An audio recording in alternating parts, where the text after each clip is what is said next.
Perkenalkan, nama saya Yusuf Christian Panto dari Prodi Sistem Informasi Strata 1. Pada kesempatan kali ini, saya akan melakukan presentasi pada ujian tengah semester Manajemen Rantai Pasok. Mari kita lanjut ke pembahasannya.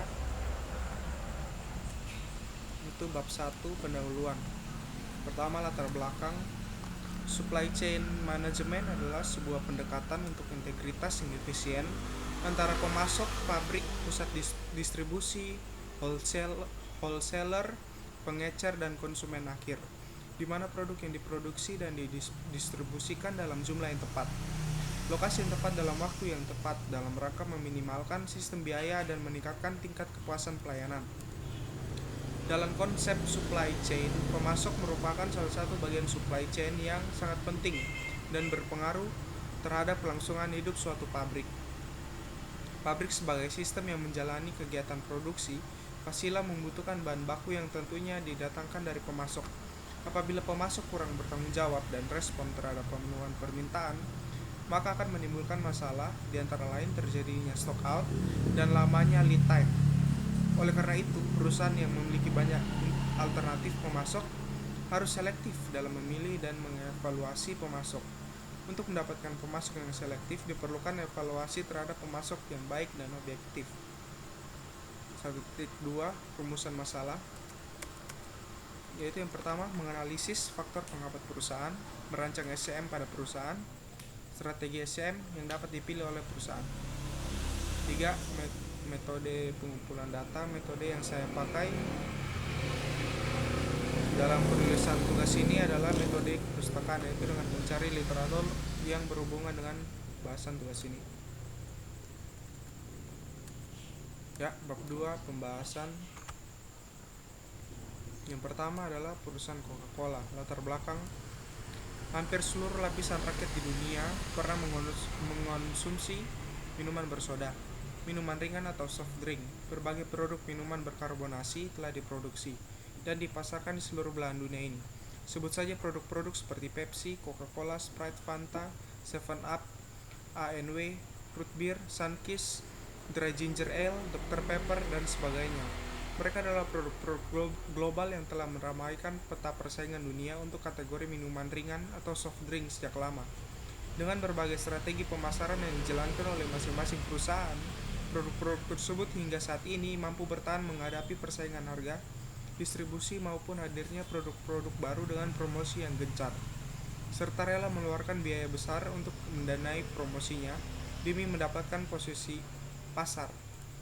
Akan tetapi, dominasi pasar minuman berkarbonasi di dunia sejak puluhan tahun yang lalu telah dikuasai oleh produk global dengan nama besar, yaitu Coca-Cola. Data Top Brand Index 2013 untuk kategori minuman bersoda, Coca-Cola berhasil menjadi market leader dengan market share yaitu sebesar 32,9%. Pada posisi kedua ditempati oleh Fanta dengan market share sebanyak 31,5%, sedangkan Sprite sebanyak 19,3%. Di Indonesia, menurut Asosiasi Industri Minuman Ringan (ASRIM), pada tahun 2011, pangsa pasar minuman bersoda dengan pemanis mencapai 3,8%, sedangkan untuk minuman air mineral dalam kemasan dan teh siap saji jauh lebih tinggi, yaitu 84% dan 89%.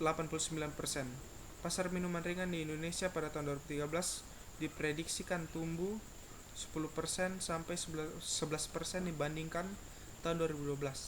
Kenaikan tersebut ditopang oleh volume konsumsi. Sebagai perbandingan, di Thailand, presentasi konsumsi masyarakatnya mencapai 30% sampai 40%, sementara di Indonesia hanya 4% yang dikuasai oleh produk-produk Coca-Cola dengan market share sebesar 96%. Selanjutnya, pengembangan produk. Yang pertama, menambahkan varian-varian minuman baru supaya menarik pelanggan baru dan memberi opsi kepada konsumen dan menginginkan rasa baru. Kedua, memberikan minuman soft drink yang syarat akan kesehatan, menghilangkan isu kalau minuman bersoda tidak baik bagi kesehatan. Tiga, meskipun sudah menjadi market leader, PT Coca-Cola harus tetap memberikan inovasi-inovasi yang bagus supaya tidak kehilangan pangsa pasarnya. Pengadaan, yaitu pertama pemasok gula, kedua pemasok air, ketiga pemasok kaca, empat pemasok aluminium. Selanjutnya, perencanaan dan pengendalian. Saat ini pangsa pasar Coca-Cola di Indonesia sebesar 40% dari seluruh pangsa sparkling tea dan jus. Coca-Cola amatil menargetkan pertumbuhan penjualan tersebut setelah mengamati pertumbuhan konsumen minuman ringan yang semakin meningkat. Pertumbuhan volume konsumen kelas menengah diperkirakan naik 9% per tahun. Saat ini jumlah konsumen Coca-Cola kelas menengah mencapai 131 juta. Untuk mendukung target itu, Coca-Cola amatil berencana meningkatkan investasi di Indonesia sebesar 100 juta dolar per tahun selama 3 tahun. Investasi tersebut untuk meningkatkan kapasitas produksi pabrik di Indonesia. Menurut Terry, saat ini Coca-Cola amatil memiliki 8 pabrik yang terdiri dari 31 lini produksi. Pabrik mampu memproduksi sebanyak 1 miliar per liter per tahun. Utilisasi baru mencapai 75%, ujarnya dengan menambahkan investasi ini. Lini produk Coca-Cola amatil akan meningkatkan hingga 30%. Presiden Direktur Coca-Cola Amatil Indonesia, Peter Kelly, menambahkan sekitar 50% total investasi akan dilokasikan untuk pabrik di Pulau Jawa. Dalam 6 bulan ke depan akan ada penambahan lini pabrik di Cibitung. Pengiriman dan distribusi pengiriman produknya melalui kapal dan pesawat. Gambar rantai pasok perusahaan Coca-Cola, yaitu dari supplier ke manufaktur konsentrasi, ke penyimpanan, dan ke ekstributor, langsung ke manufaktur cabang 1, dan selanjutnya ke manufaktur, penyimpanan, distributor, dan retailer, dan yang terakhir ke customer atau user. Strategi rantai pasok perusahaan Coca-Cola. Yang pertama, menjaga popularitas merek bisnis Coca-Cola. Era bisnis Coca-Cola bersama Robert Woodruff. Lahirnya versi sehat Coca-Cola Diet Coke, Coca-Cola yang semakin mendunia melalui dunia olahraga. Coca-Cola di era milenium sampai sekarang. Selanjutnya yaitu perusahaan Kongguan. Latar belakangnya, seperti yang kita ketahui bahwa bersama negara Indonesia memiliki banyak sumber daya alam yang sangat kaya. Dengan kekayaan sumber daya alam yang melimpah, harus diimbangi dengan pengelolaannya.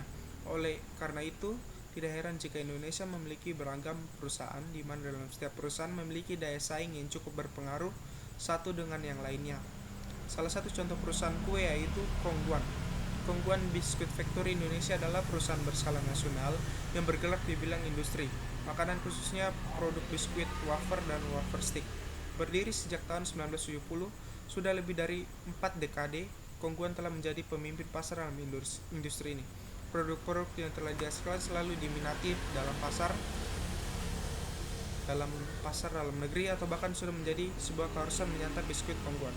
Seperti diketahui, Kongguan Red Assorted atau lebih dikenal dengan nama Kongguan Merah sudah lama menjadi sebuah tradisi bagi masyarakat Indonesia sebagai makanan atau oleh-oleh khas lebaran yang harus ada untuk disajikan kepada para saudara atau kerabat di hari raya. Saat ini Kongguan bukanlah satu-satunya perusahaan yang bergerak dalam industri biskuit.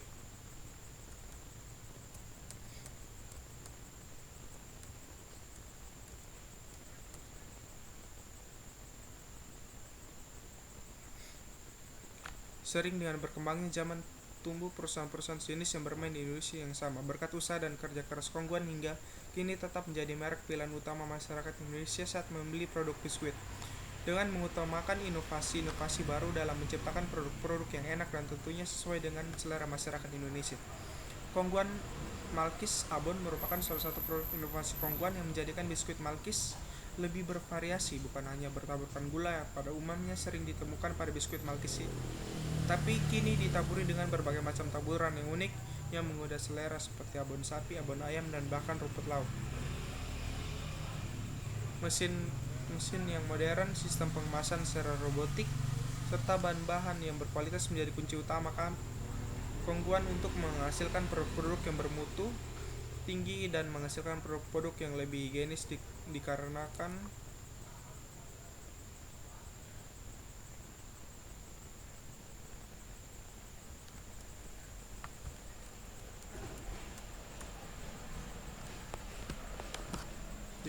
proses produksi hingga pengemasan integritas sehingga minimalisir sentuhan tangan manusia pada produk. Jadi, pengembangan produk menambahkan varian-varian rasa biskuit baru supaya menarik pelanggan baru dan memberi opsi kepada konsumen yang menginginkan rasa baru. Pengadaan yang pertama pemasok gula, yang kedua pemasok susu bubuk, 3 pemasok terigu, 4 pemasok mentega, 5 pemasok garam, 6 pemasok maizena, 7 pemasok kaleng, 8 pemasok telur. Perencanaan dan pengendalian. Yang pertama, perancangan dan pengendalian bagian ini bertugas untuk menciptakan koordinasi taktis maupun operasional sehingga kegiatan produksi, pengadaan material maupun pengiriman produk bisa dilakukan dengan efisien dan tepat waktu. Kedua, perancangan dan pengendalian koordinasi yang dilakukan tidak hanya internal, tapi dalam supply chain, misal menentukan berapa banyak produk yang akan diproduksi, informasi tentang data penjualan terakhir di tingkat retail, seberapa banyak stok produk yang masih mereka miliki adalah penting bagi pabrik. 3. Perancangan dan pengendalian bahkan retail dengan perusahaan saling berkoordinasi untuk menentukan rencana produksi jangka menengah atau pendek. Pengiriman distribusi, pengiriman produknya melalui kapal dan pesawat. Ini adalah gambar rantai pasok perusahaan biskuit kaleng. Yang pertama dari supplier, yaitu supplier dari petani, yaitu ada terdiri dari tebu, coklat, gandum, kacang, telur, dan susu. Pada supply ini, tebu dibawa ke pabrik gula, coklat ke pabrik coklat, dan gandum ke pabrik terigu. Kemudian diproses dan dibawa ke distributor bahan baku. Kemudian gudang bahan baku, pabrik pembuatan biskuit, selanjutnya pabrik pengemasan biskuit, dan selanjutnya gudang biskuit, dan selanjutnya distributor. Dan yang terakhir yaitu pada toko, supermarket, dan minimarket yang akan dijual kepada konsumer yang akan membelinya. Strategi rantai pasok perusahaan biskuit kaleng. Biskuit Kongguan menawarkan produk dengan kualitas bagus namun harga terjangkau, sehingga konsumer memperoleh keuntungan dibandingkan membeli produk dengan kualitas sama dengan harga yang lebih murah. Target pasar yang difokuskan dalam biskuit Kongguan ini adalah hypermart. Yang ketiga, perusahaan sepatu Kompas. Latar belakang awal sepatu Kompas ini merupakan brand Gazelle Sport yang berdiri pada tahun 1988 oleh almarhum Kahar Setiadi di bawah naungan PT Kompas Mas. Lalu pada tahun 1998 didirikanlah sepatu Kompas oleh anaknya, yaitu Bapak Insinyur Kahar Gunawan MM. Namun Kompas sempat mengalami keterpurukan pada tahun 2000-an, alasannya karena minat masyarakat yang cenderung ke produk impor. Sepatu Kompas lalu mulai bangkit pada Agustus tahun 2018 lewat model yang di-rebranding oleh Aji Handoko Purbo dengan siluet Gazelle, Bravo 001 Proto 1, Research and Destroy, and 98 Vintage yang begitu digemari oleh semua kalangan, baik milenial hingga orang tua. Selanjutnya, pengembangan produk, riset pasar. Kompas membidik target pasar yang sangat luas, menargetkan produknya dapat dinikmati untuk semua kelas ekonomi, baik kelas menengah, kelas atas, bahkan hingga kelas yang terendah. Kompas memiliki pola selektif segmen, yaitu dengan memilih segmen pasar yang benar-benar potensial. Kompas memiliki berbagai variasi sepatu yang sesuai dengan kemampuan konsumen. Strategi ini dilakukan karena melihat daya beli pembeli yang cukup tinggi sehingga tingkatan ekonomi, sehingga perusahaan berani mengambil keputusan untuk menyediakan sepatu dengan berbagai macam variasi. Selanjutnya, pada perancangan produk baru, Kompas memulai sebuah konsep baru untuk menyediakan pelanggan dengan produk baru dan inovatif. Sebagai contoh, panjang dan lebar masing-masing sepatu disesuaikan dengan kaki pelanggan. Selain itu, pelanggan dapat memilih dari berbagai macam pilihan desain seperti warna dan bordir. Ini menyediakan pelanggan dengan dimensi baru, fleksibilitas. Sepatu buatan tangan selalu dipasang ke kaki pelanggan. Layanan baru Kompas juga sesuai dengan sepatu untuk kaki pelanggan, serta menghasilkan sepatu di fasilitas produksi massal. Oleh karena itu, harga sebuah sepatu Kompas secara signifikan lebih rendah dari sepatu buatan tangan. Selanjutnya pada pengadaan, yaitu pemasok benang, pemasok karet, pemasok kain, dan pemasok busa. Selanjutnya, perencanaan dan pengendalian. Model pabrik Kompas harus memberikan standar yang jelas kepada pedoman untuk bagaimana setiap kategori keputusan harus dilakukan. Kategori keputusan dalam strategi operasi digunakan untuk memberikan bimbingan tentang bidang utama seperti fasilitas, kapasitas, proses teknologi, integrasi vertikal, manajemen mutu organisasi, dan perencanaan dan pengendalian sistem. Tujuannya adalah untuk membuat model kertas sebagai lawan komputer berdasarkan model virtual seperti yang dijelaskan di dalam. Untuk mendapatkan keuntungan dari skala ekonomi dapat kehilangan fokus pelanggan. Pabrik model menetapkan frame untuk bagaimana pabrik dalam sistem manufaktur harus dirancang pada dua tingkat, mikro dan makro pabrik. Sebuah mikro pabrik adalah produksi definisikan dengan baik, proses melibatkan tata letak, bauran produk dan volume, organisasi dan struktur pemasok. Selanjutnya, pengiriman distribusi. Kompas melakukan beberapa strategi promosi yang cukup berpengaruh terhadap pemasaran produknya, yaitu pengiriman produknya melalui kapal dan pesawat.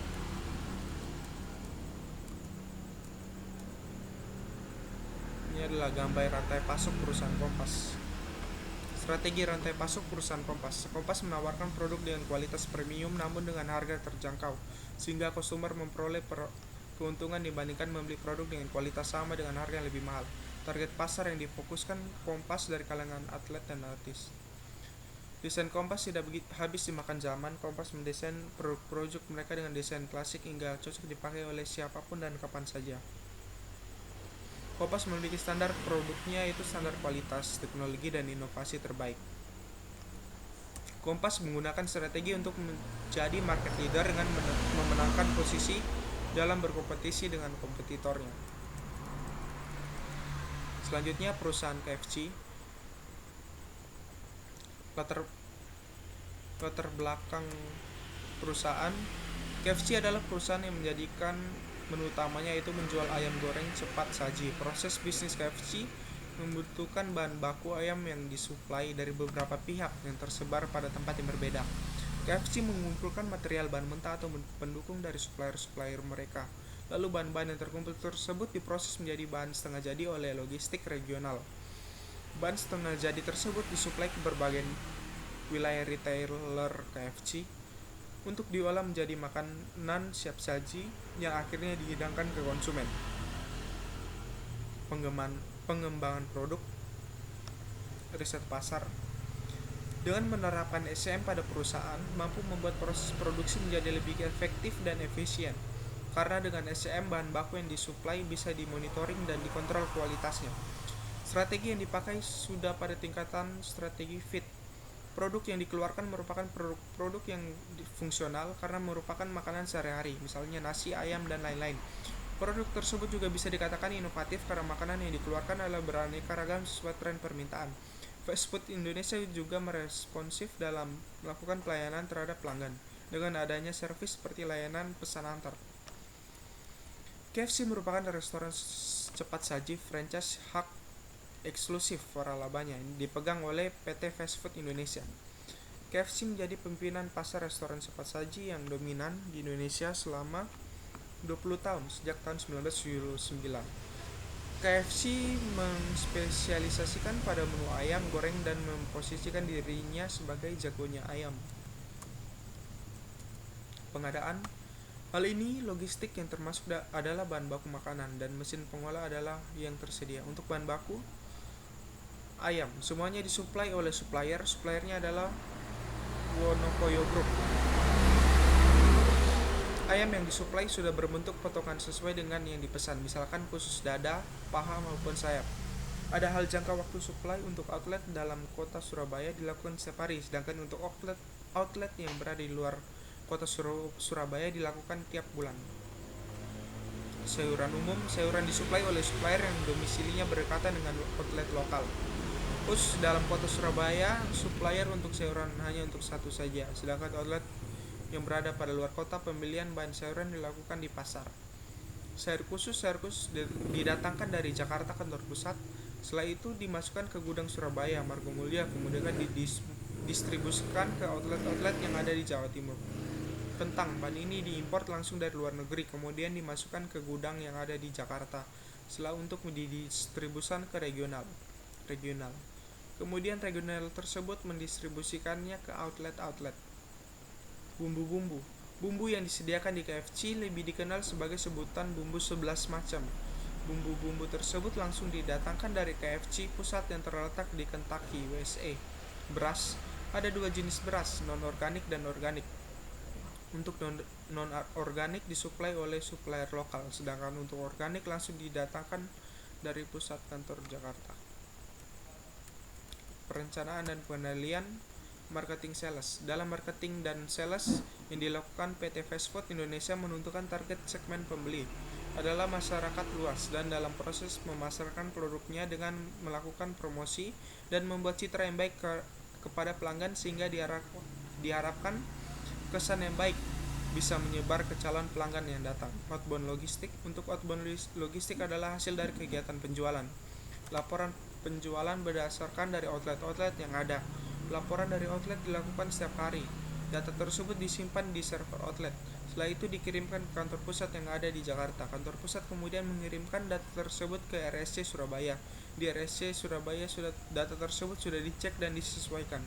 Setelah itu data tersebut dikirimkan lagi ke kantor pusat Jakarta. Pengiriman dan distribusi. Servis yang diberikan perusahaan kepada pelanggan yaitu informasi waralaba KFC.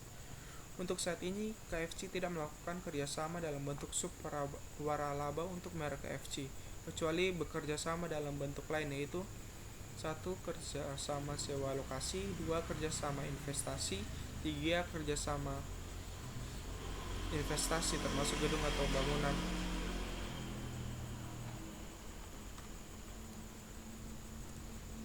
Layanan pesanan antar.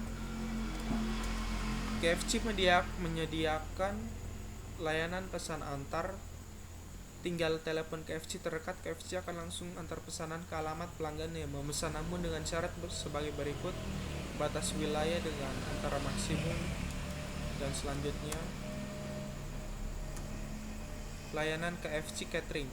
KFC Catering dan Home Delivery adalah salah satu bentuk layanan KFC kepada konsumer dalam memenuhi kebutuhan konsumsi berbagai acara keluarga atau kantor. Reuni, arisan, pesta, bazar, dan lain-lain, kapanpun dan di mana saja. Customer dapat melakukan pesanan delivery melalui restoran KFC dalam jumlah tertentu, maksimum 50 box, dan bisa diantar ke tempat yang diminta, sedangkan pesanan sebesar melebihi 100 box. Fasilitas catering KFC, peralatan makanan dan minuman, ceki birthday, ulang tahun anak, dan MC. Layanan infoline. Infoline merupakan bentuk media komunikasi yang disediakan pihak KFC untuk memfasilitas penyampaian komplain customer dan informasinya lainnya yang berkaitan dengan KFC kapan dan di mana saja via telepon. Melalui infoline diharapkan komplain dan informasi lainnya dari konsumer akan terinput lebih baik dan diproses secara lebih efektif. Dan ini adalah gambar rantai pasoknya yang sudah saya jelaskan di atas tadi, yaitu pada suppliernya ini dikirim ke KFC logistik regional, kemudian dikirimkan ke retailer KFC dan kemudian diolah dan dijual sehingga dikonsumsi oleh konsumen. Strategi PT Fast Food Indonesia pada strateginya sudah pada tingkatan strategi fit. Produk yang dikeluarkan merupakan produk yang fungsional karena merupakan makanan sehari-hari, misalnya nasi, ayam, dan lain-lain. Produk tersebut juga bisa dikatakan inovatif karena makanan yang dikeluarkan adalah beraneka ragam sesuai tren permintaan. PT Fast Food Indonesia juga berresponsif dalam melakukan pelayanan terhadap pelanggan dengan adanya servis seperti layanan pesan antar. Selanjutnya, perusahaan mie instan. Latar belakang. Hingga saat ini mie instan telah mendapatkan tempatnya sendiri pada sistem pangan global.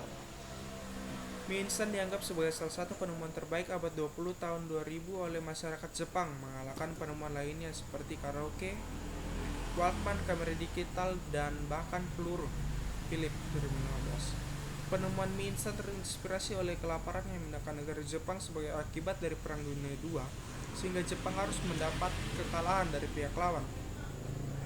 Seorang penduduk Jepang bernama Mofuku Ando kemudian mulai menginvestasikan beberapa jenis makanan yang bisa membantu Jepang memberi makan seluruh penduduknya. Dengan kepercayaannya bahwa kedamaian akan datang ke dunia saat semua orang memiliki cukup makanan pada tahun 1958. Ramen instan lahir dan menjadi terindustri makanan sampai hari ini. Pengembangan produk melalui strategi pemasaran yang kreatif dan inovatif, Indofood CBP telah dapat mempertahankan dan bahkan memperkuat merek-mereknya. Tidak hanya Indomie yang telah menjadi merek ikonik di Indonesia, merek-merek seperti Sarimi, Supermi, dan Popmi juga telah menjadi merek-merek favorit masyarakat Indonesia sejak lama. Melalui strategi pemasaran yang kreatif dan inovatif, Indofood CBP telah dapat mempertahankan dari bahan dan bahkan memperkuat merek-mereknya. Tidak hanya Indomie yang telah menjadi merek ikonik Indonesia, merek-merek seperti Sarimi, Supermi, dan Popmi juga pun menjadi merek-merek favorit masyarakat Indonesia sejak lama.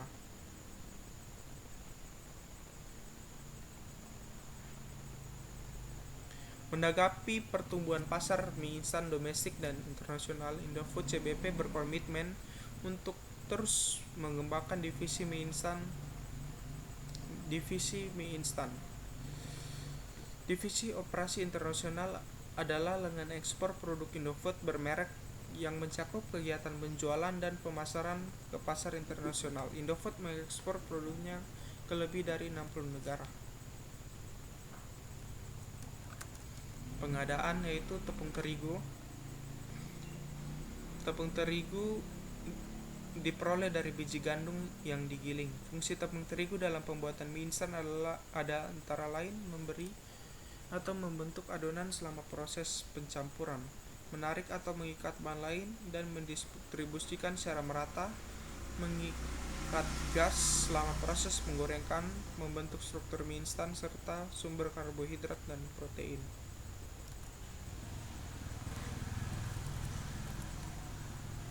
Tepung tapioka digunakan untuk membentuk tekstur mie menjadi lebih keras, sehingga adonan mudah dibentuk sesuai dengan yang diinginkan.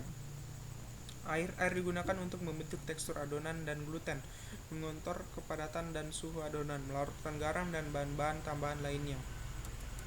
Alkali merupakan campuran dari zat antioksidan, pengemulsi, pengatur keasaman, pengental, pengembang, pewarna mineral, dan kuat rasa yang aman untuk dikonsumsi dan berfungsi untuk membuat bentuk, warna, rasa, dan mutu mie instan yang lebih baik. Identifikasi kebutuhan bahan baku adalah penentuan jumlah bahan baku yang diperlukan untuk produksi mendatang. Identifikasi tersebut dilakukan berdasarkan perkiraan penjualan produk mie instan yang dihasilkan perusahaan dan pemakaian bahan baku pada periode sebelumnya.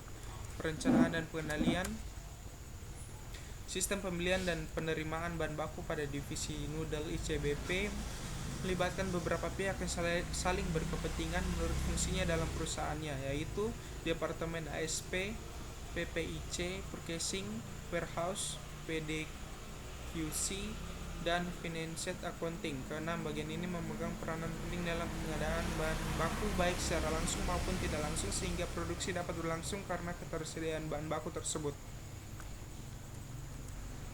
Sebelum masuk gudang, bagian penerimaan barang di gudang akan mengontrol jumlah yang diterima berdasarkan pesanan. Yang selanjutnya, Departemen Quality Control akan mengambil contoh untuk memeriksa mutu yang telah ditetapkan. Perhitungan jumlah bahan baku, tepung terigu, dan tepung tapioka akan disesuaikan dengan standar yang telah ditetapkan oleh divisi Noodle ICBP. Tepung tapioka mempunyai berat 50 kg per sak, dan perusahaan telah memperhitungkan rendemen sehingga berat per sak 9,85 kg. Pengiriman distribusi yaitu yang pertama, kepuasan pelanggan. Konsumen atau pengguna produk merupakan target utama dari aktivitas proses produksi setiap produk yang dihasilkan perusahaan. Konsumen atau pengguna yang dimasukkan konteks ini tentunya konsumen yang setia dalam jangka waktu yang panjang. Untuk menjadikan konsumen setia, maka terlebih dahulu konsumen harus puas dengan pelayanan yang disampaikan oleh perusahaannya. Meningkatkan pendapatan. Ketiga, menurunkan biaya. 4, memanfaatkan aset semakin tinggi. 5, peningkatan laba. Keenam, perusahaan semakin besar. Ini adalah gambar rantai pasoknya. Strategi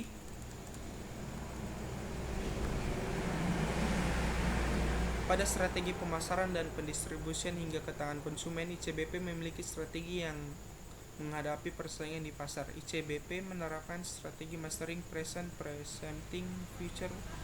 Strategi ini antara lain fokus kepada organic growth, memanfaatkan competitive advantage melalui scale, scope, span, and speed.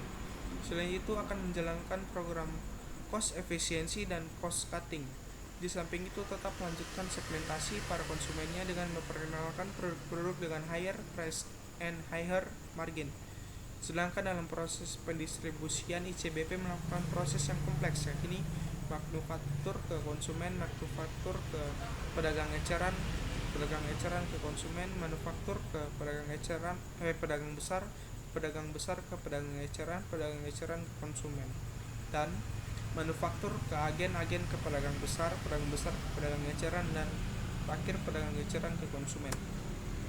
Selanjutnya, perusahaan sepatu Adidas.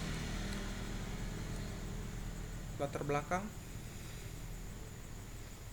Adidas juga dikenal sebagai Adidas, adalah sebuah perusahaan sepatu Jerman. Perusahaan ini dinamakan atas pendirinya Adolf Adi Dassler yang mulai memproduksi sepatu pada 1920-an di Herzogenaurach dekat Nuremberg. Rancangan baju dan sepatu perusahaan ini biasanya termasuk 3 strip paralel dengan warna yang sama dan motif yang sama, digunakan sebagai logo resmi Adidas. Adidas adalah perusahaan pakaian olahraga terbesar di Eropa dan kedua terbesar di dunia setelah Nike. Rudolf Dassler, adik Adi, mendirikan perusahaan saingan, Puma, pada Agustus 2005. Adidas mengakuisisi rivalnya Reebok dalam upaya memperketat persaingan dengan Nike.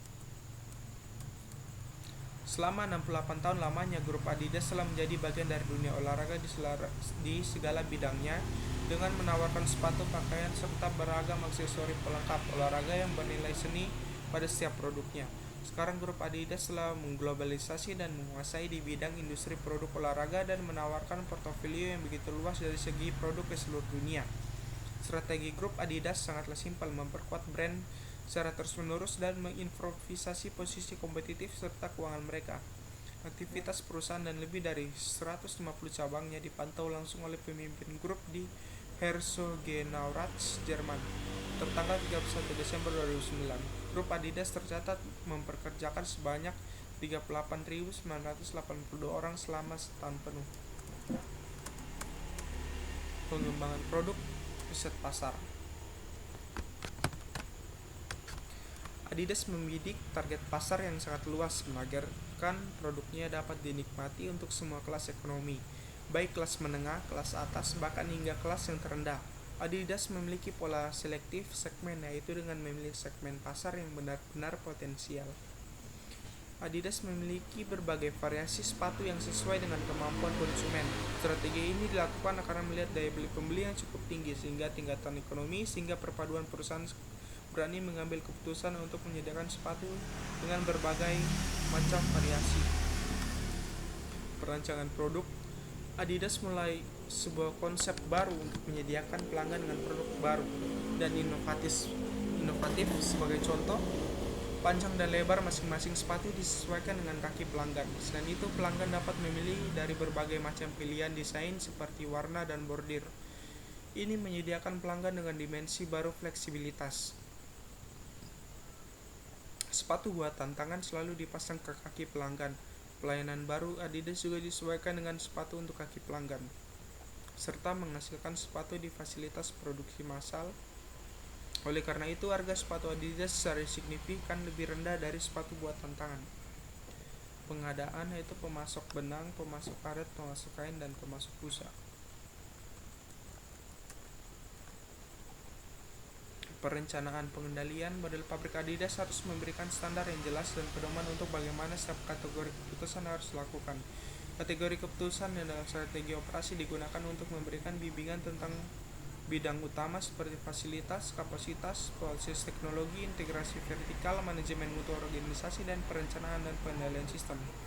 Tujuannya adalah untuk membuat model kertas untuk mendapatkan keuntungan dari skala ekonomi tanpa kehilangan fokus pelanggan. Pabrik model menetapkan frame bagaimana pabrik dan sistem manufaktur harus dirancang pada 2 tingkat, mikro dan makro pabrik.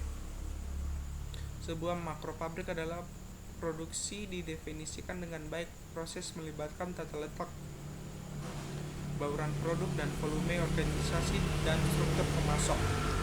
Pengiriman instruksi, Adidas melakukan beberapa strategi promosi yang cukup berpengaruh terhadap pemasaran produknya, yaitu jadi sponsor utama kejuaraan sepak bola, Piala Dunia, serta Piala Eropa, dan pengiriman produknya melalui kapal dan pesawat. Dan ini gambar rantai pasok perusahaan Adidas, ini dari perusahaan kapas ke pemasok benang, ke pemasok kain, langsung ke gudang bahan baku, ke perkebunan kapas, pemasok benang, dan ke gudang bahan baku, dan semuanya ini masuk ke dalam gudang bahan baku. Kemudian selanjutnya ke pabrik pembuatan sepatu, dan selanjutnya ke pengujian sepatu. Kemudian selanjutnya itu sebelah kanan penghasil kardus dan kertas, industri kardus dan kertas. Selanjutnya bagian pengepakan kardus. Selanjutnya melanjutkan ke pabrik pengemasan sepatu, selanjutnya dibawa ke gudang sepatu, dan selanjutnya di distributor sepatu dan didistribusi ke toko sepatu, toko online shop, dan pasar internasional, dan sampai ke konsumen. Strategi pasok perusahaan Adidas, yaitu Adidas menawarkan produk dengan kualitas premium namun harga terjangkau, sehingga konsumer memperoleh keuntungan dibandingkan membeli produk dengan kualitas sama dengan harga yang lebih mahal. Target pasar yang difokuskan Adidas dari kalangan atlet dan artis. Desain Adidas yang tidak habis dimakan zaman. Adidas memiliki standar dalam produknya, yaitu standar kualitas, teknologi, dan inovasi yang terbaik. Adidas berusaha mempertahankan ciri klasik autentik pada produknya. Adidas menggunakan strategi untuk menjadi market leader dan memenangkan posisi dalam kompetisi dan kompetitornya. Yang ketiga, bab 3, yaitu penutup kesimpulan. Dengan adanya konsep supply chain management, para pelaku-pelaku bisnis lebih mudah untuk menciptakan produk-produk handal, berkualitas, dan cepat. Selanjutnya, proses pengolahan produk dari awal perencanaan, pemprodukan, sampai pendistribusian menjadi semakin terstruktur dan terkoordinir dengan baik, lebih efisien dan efektif dalam mengelola produk di sebuah instansi perusahaan. Penerapan konsep SCM dalam perusahaan akan memberikan manfaat, yaitu kepuasan pelanggan, meningkatnya pendapatan, menurunkannya biaya, pemanfaatan aset yang semakin tinggi, peningkatan laba, dan perusahaan semakin besar. Syarat utama dari penerapan SCM tentunya memberikan dukungan mulai dari proses perencanaan, perorganisasian, koordinasi, dan pelaksanaan sampai pengendalian. Terakhir, daftar pustaka. Sekian hasil presentasi dari saya. Sekian dan terima kasih.